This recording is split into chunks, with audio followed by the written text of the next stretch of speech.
Allá, muy lejos, en la penumbra helada de nuestro sistema solar, flota un mundo. Un mundo que por 76 años fue nuestro noveno planeta, apenas un punto de luz borroso en los mejores telescopios. Lo conocíamos como Plutón. Y durante décadas la historia parecía, pues, bastante simple, ¿no? Una bolita de hielo y roca, inerte, un recuerdo congelado de cómo se formó todo. Pero, como suele suceder, la verdadera historia, la historia de Plutón, es mucho más compleja. Es una de identidad perdida, sí, pero también de un redescubrimiento que de verdad sacudió los cimientos de la astronomía. Es un relato que nos obligó a todos a reescribir lo que creíamos saber. ¿Qué pasa cuando a un planeta lo despiden? Parece una pregunta extraña, pero es justo lo que le pasó a Plutón en 2006. Lo despidieron del Club de los Planetas.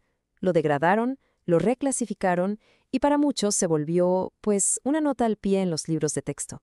Pero fíjense, eso no fue el final. Para nada. De hecho, fue el detonante de algo increíble, porque esa caída en desgracia coincidió justo con el inicio de una de las misiones de exploración más audaces de nuestra historia. Una que nos revelaría no un mundo muerto, sino un lugar vibrante, complejo y lleno de misterios que todavía, hoy, nos siguen retando. Para todos aquellos a quienes les fascinan estas historias de descubrimiento, una suscripción al canal es la mejor forma de no perderse lo que viene. Bueno, entonces, ¿cuál es nuestro recorrido para hoy? Primero, vamos a hablar de El planeta caído. Después nos embarcaremos en un viaje al límite para llegar hasta allá. Veremos el mundo que nunca conocimos, las primeras imágenes que nos dejaron con la boca abierta. Luego nos meteremos de lleno en su corazón de hielo que late. Y para terminar, vamos a explorar los misterios de Plutón, esas preguntas que todavía nos quitan el sueño. Muy bien. Empecemos por el principio de esta controversia. Para realmente entender qué es Plutón hoy, primero hay que entender por qué dejó de ser considerado un planeta. Y no fue un capricho. Fue el resultado de que empezamos a comprender mucho mejor nuestro propio vecindario cósmico. La historia arranca en 1930.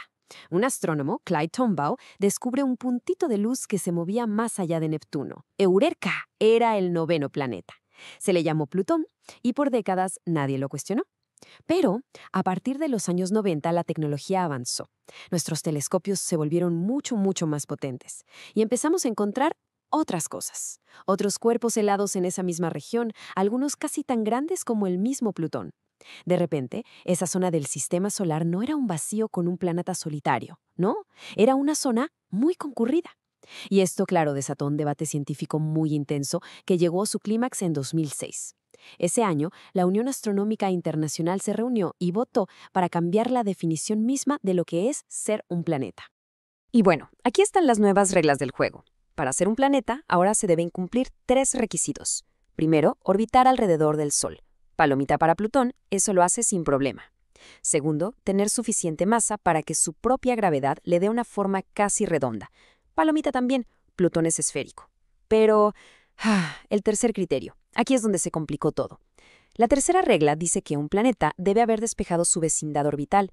¿Y eso qué significa exactamente? A ver, para entenderlo fácil, pensemos en Júpiter.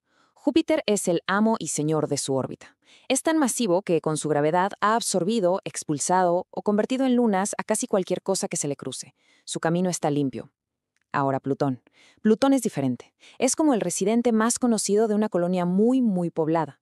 Orbita dentro de lo que llamamos el cinturón de Kuiper, que es una región enorme llena de miles de cuerpos helados, como una especie de cementerio de los restos de la formación del sistema solar. Plutón no domina su órbita, la comparte con muchísimos otros objetos, y por esa simple pero crucial razón se le reclasificó. Ya no era un planeta, ahora era un planeta enano. Y justo aquí, la historia da un giro que parece sacado de un guión de cine, pura poesía cósmica. Porque en 2006, el mismísimo año en que Plutón era degradado, la NASA lanzaba una sonda espacial. Su nombre, New Horizons. Su objetivo era increíblemente audaz, un viaje de casi 5.000 millones de kilómetros para ser los primeros ojos de la humanidad en ver de cerca a este mundo recién destituido. Era una misión hacia lo desconocido de verdad, un viaje al mismísimo borde de nuestro sistema solar. A ver, tratemos de dimensionar esto. 9 años. 9 años viajando en la más absoluta oscuridad, a una velocidad mayor que la de cualquier otro objeto que hayamos lanzado desde la Tierra. Y para lograr esa velocidad, en 2007 la sonda pasó junto a Júpiter y usó la gigantesca gravedad del planeta como una especie de resortera cósmica que la catapultó hacia las profundidades del sistema solar. Fue una verdadera proeza de ingeniería, pero también de paciencia y de fe en la ciencia. Durante 85 años, todo lo que sabíamos de Plutón venía de imágenes que eran, pues, apenas unos cuantos píxeles borrosos. En la imaginación de todos era eso, un puntito de luz, una bola de hielo y roca sin chiste, sin rasgos distintivos, un mundo simple, perpetuamente congelado. Esa era la expectativa, un mundo frío, muerto y, si somos honestos, un poco aburrido. Y entonces llegó julio de 2015. Después de 9 largos años de silencio y oscuridad, New Horizons por fin llegó a su destino. Las primeras imágenes claras de Plutón empezaron a llegar a la Tierra. Un finísimo hilo de datos viajando por horas a la velocidad de la luz. Y en ese preciso momento, 85 años de suposiciones simplemente se hicieron polvo. Hay una frase de Alan Stern, el investigador principal de la misión, que lo resume todo.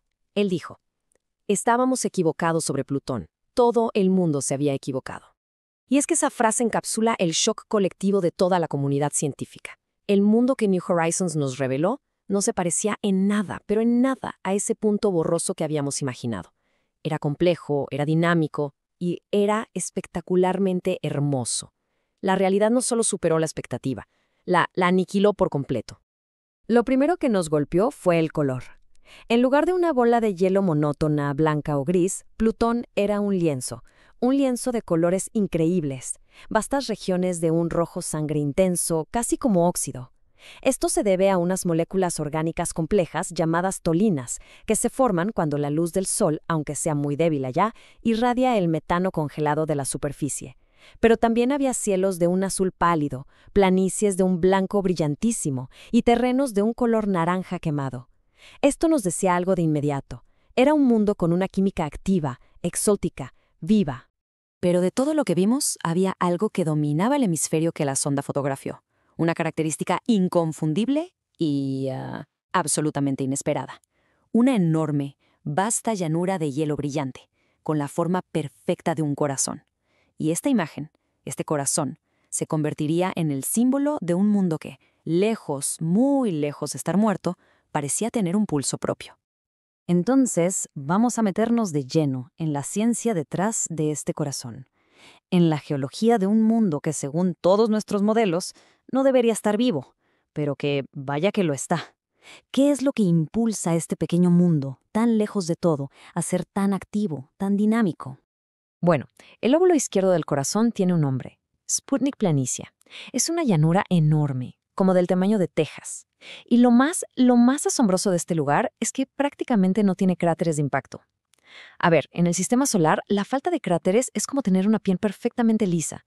Significa que la superficie es joven, muy joven geológicamente hablando, quizá menos de 100 millones de años. Y eso solo puede significar una cosa: que algo la está renovando constantemente. Y esta superficie no es hielo de agua, que a 230 grados bajo cero es dura como el acero. No, es principalmente nitrógeno congelado, un material mucho más suave, más volátil. Y la pregunta es, ¿cómo se renueva esa superficie? Pues a través de un proceso que se llama sublimación. En el frío brutal de Plutón, el nitrógeno sólido no se derrite para volverse líquido, pasa directamente a ser un gas. Este proceso, que es impulsado por un calor muy débil que viene del interior del planeta, crea unas corrientes de convección lentísimas en el hielo. La mejor analogía es una lámpara de lava, pero a una cámara súper lenta. Las burbujas de hielo tardan cientos de miles de años en subir y bajar, y al hacerlo van alisando la superficie. Y este gas que se libera, por cierto, es lo que forma la delgada y casi etérea atmósfera de Plutón. Pero esperen, que hay más. Hay más señales de que este es un mundo geológicamente vivo. Vemos glaciares, pero no de agua, sino de nitrógeno, que fluyen lentamente desde las montañas de hielo de agua hacia las llanuras. Hemos identificado lo que parecen ser criovolcanes gigantes, o sea, volcanes de hielo. Uno de ellos, el Wright Mons, es tan ancho como el Mauna Loa, en Hawái, y en lugar de lava, arrojan una especie de lodo helado de agua, amoníaco y metano desde el interior. Todo esto apunta a una conclusión que ya es ineludible. Plutón es un mundo geológicamente activo. Hoy, ahora mismo. Y es justo en este punto donde la historia cambia de tono. Pasamos del asombro de descubrimiento a un territorio de calma, pero también de una profunda incertidumbre. Porque por cada respuesta que New Horizons nos dio, nos dejó con una docena de preguntas nuevas y mucho más profundas. La misión no cerró la historia de Plutón, para nada. Abrió un capítulo completamente nuevo, un capítulo lleno de un fascinante y profundo misterio. Y aquí está la pregunta del millón, o más bien del billón de kilómetros. Si Plutón es tan pequeño y es tan lejos del Sol, ¿de dónde saca su calor interno? Según la física, un cuerpo de ese tamaño debería haberse enfriado por completo hace miles de millones de años. Debería ser una roca sólida y congelada, y punto. Sin embargo, es obvio que tiene una fuente de calor interna que mueve glaciares, que alimenta volcanes y que renueva su superficie. La gran pregunta es, ¿de dónde viene esa energía? Los científicos, claro, tienen varias hipótesis. Una es el decaimiento de elementos radiactivos en su núcleo de roca. ¿Eso produce algo de calor? Sí, pero los cálculos muestran que ni de lejos es suficiente para explicar todo lo que estamos viendo. Otra idea son las fuerzas de marea con su luna gigante, Caronte, que en el pasado pudieron haber inyectado algo de energía. Pero la verdad es que incluso sumando todo esto, una gran parte de la energía sigue sin explicación. Es un misterio, un mecanismo desconocido que de alguna forma mantiene a Plutón con vida. Y aquí es donde la historia se pone todavía más increíble. Porque si hay suficiente calor como para mover glaciares de nitrógeno en la superficie, entonces es muy posible, casi probable, que haya suficiente calor para mantener una capa de agua líquida debajo de esa gruesa corteza de hielo. La posibilidad de un océano de agua líquida en Plutón, en los mismísimos confines del sistema solar, es algo que nos vuela la cabeza. Entonces, este es el modelo con el que se trabaja ahora mismo. Así podría ser el interior de Plutón, un núcleo rocoso, caliente, rodeándolo ese potencial océano de agua líquida. Cubriendo el océano un manto de hielo de agua, duro como la roca. Y finalmente, en la superficie, esa delgada y activa corteza de hielos exóticos como el nitrógeno. Solo pensar que un océano podría existir tan lejos del Sol cambia por completo la perspectiva sobre dónde podríamos encontrar agua líquida y, quién sabe, quizá las condiciones para la vida en el universo. Y esto nos lleva a la reflexión final. Plutón no era el final del camino. Fue la puerta de entrada a una nueva región del sistema solar. Si este pequeño mundo, que alguna vez descartamos como una simple bola de hielo, es así de complejo, así de activo y misterioso, ¿qué otras maravillas nos esperan en la inmensa oscuridad del cinturón de Kuiper? La sonda New Horizons, de hecho, ya pasó Plutón y sigue viajando hacia esa frontera. Sigue explorando. Plutón nos dio una gran lección de humildad. Nos enseñó a no subestimar los pequeños mundos que habitan en los rincones oscuros del cosmos. Y nos dejó con la certeza de que los mayores descubrimientos todavía están por llegar. Si esta exploración de las fronteras del conocimiento es algo que les apasiona, la invitación a suscribirse sigue abierta, para que nos acompañen en el próximo viaje.